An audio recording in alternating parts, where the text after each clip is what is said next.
Sweden, progressive, inclusive, and now ranked the second highest in the EU for gun crimes and fatal shootings, more than doubling since 2013. Gang activity in Sweden has reached unprecedented levels, with ever more gruesome reports detailing attacks involving boys as young as 13 equipped with bulletproof vests, automatic weapons, and hand grenades.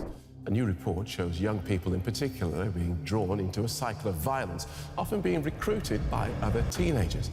Sweden has faced high levels of immigration in recent years from regions in the Middle East and North Africa. This, coupled with poor policymaking, has led to failed integration and massive wealth inequality among the vulnerable migrant population.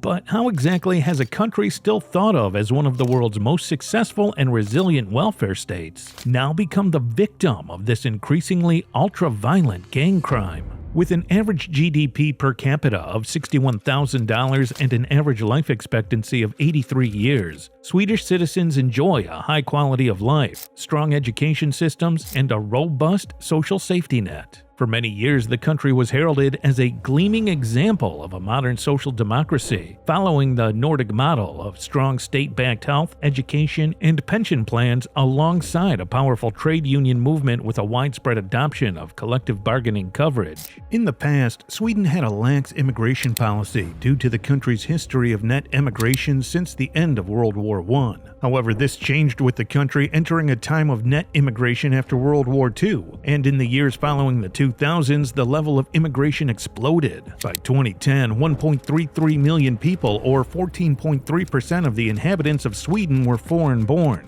By 2015, that number had risen to 17%, and now more recently, as of 2022, over 20% of the country's population are foreign-born. Perhaps the biggest reason for the meteoric rise in immigration after 2015 was a series of revolutions and armed uprisings across Arab countries in the Middle East and North Africa, known as the Arab Spring. Beginning in 2010 in Tunisia, the protest movement quickly spread across numerous countries, leading to riots and eventually to civil unrest in Egypt and Libya, as well as civil wars in Syria, Iraq, and Yemen. These conflicts have claimed the lives of close to 1 million people, and a further 10 million civilians from all affected nations were displaced. A large proportion of these came from Syria and Iraq, fleeing the deadly civil war, chemical weapons attacks, and famine brought about by the conflicts. In 2013, Syria offered permanent residency to 12,000 Syrian asylum seekers, the first of many such grants the Swedish government would continue to make. Many more migrants desperately fled the war-torn nations without any such legal guarantees. They arrived in boats on Greek and Italian islands, hoping to make their way further inland to Europe and north to Sweden. However, such sea crossings were dangerous, and shipwrecks in the region claimed hundreds of lives. Many more migrants crossed into the EU over land through Turkey, traveling north to Britain, France, Germany, and from there to Sweden. Pre-2015, Sweden had some of the EU's most generous asylum laws, granting high numbers of asylum seekers permanent residency within the country. However, after the explosion in immigration during the Arab Spring, this began to change, with the country moving to adopt the minimum EU level. Despite these changes, legal immigration continued, with family members being granted asylum status. However, due to failed integration policies, many migrants settled in poorer suburbs, and without knowledge of the local language, many failed to gain employment. Figures in 2015 for foreign-born unemployment were at 15% versus only 4.4% for native-born people. Compounding these issues, the Swedish Police Authority has reported increased numbers of illegal asylum seekers arriving through people smuggling operations.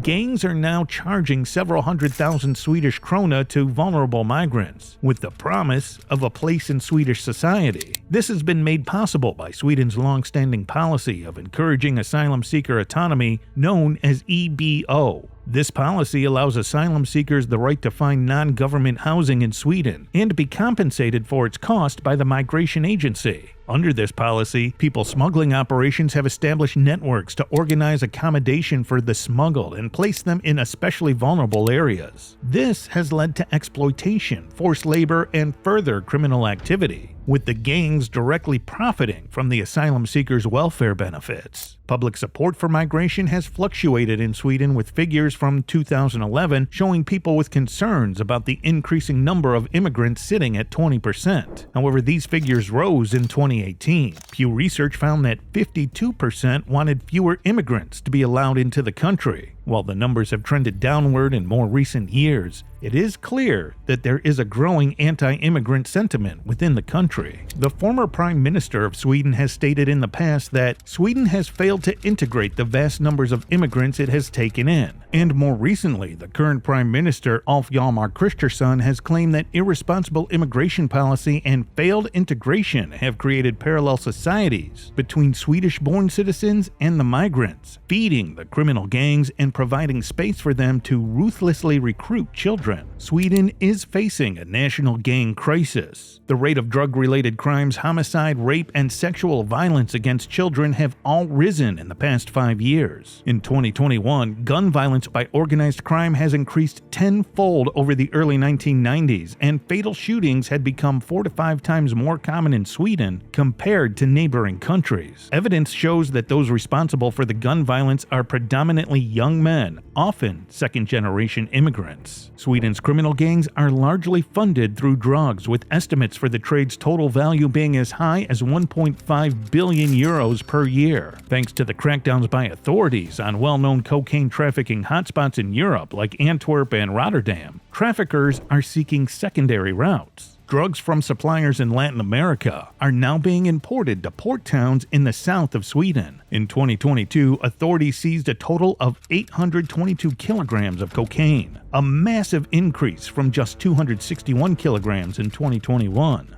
According to Sweden's customs service, Sweden has become a transit country for drug smuggling. Large quantities of narcotics are now shipped to Swedish ports to be further distributed to other countries throughout Europe. With increased gang activity has come an increase in violent crimes, many of which are committed in poor neighborhoods. Recent reports suggest that a rise in gang warfare is to blame for the shocking increase in the use of bulletproof vests and ever more extreme and deadly weaponry. Hand grenade attacks have increased significantly in recent years alongside the use of automatic firearms. In 2023, a record number of 149 bombings were carried out, the largest of which used 15 kilograms of dynamite. These gangs are focusing recruitment efforts on child soldiers, young second-generation immigrants who have grown up in poor neighborhoods and see no alternative path to upward social mobility. Influenced by the poverty and violence around them, many of these young men are becoming killers for hire. According to Sweden's police chief, young children are being supplied weapons by the gangs and ordered to carry out targeted attacks on gang rivals. The unprecedented rate and severity of these attacks continue to shock the Swedish public. There has been a significant shift towards policy overhaul in recent years, with tighter restrictions on immigration and migrant social benefits. It seems assured that these shifts can be attributed to new public sentiment around gang violence, fueled by Sweden's massive influx of immigrants in the past number of years. However, ultimately, many still blame failed integration policies and wealth inequality for the horrific gang violence perpetrated in Sweden's poorest neighborhoods. If you liked this video, please check out our previous one here. Thanks so much for watching our coverage of Sweden's violent crime epidemic. Please feel free to share your thoughts in the comment section. Leave a like if you have enjoyed the video, and subscribe if you would like to see more content like this.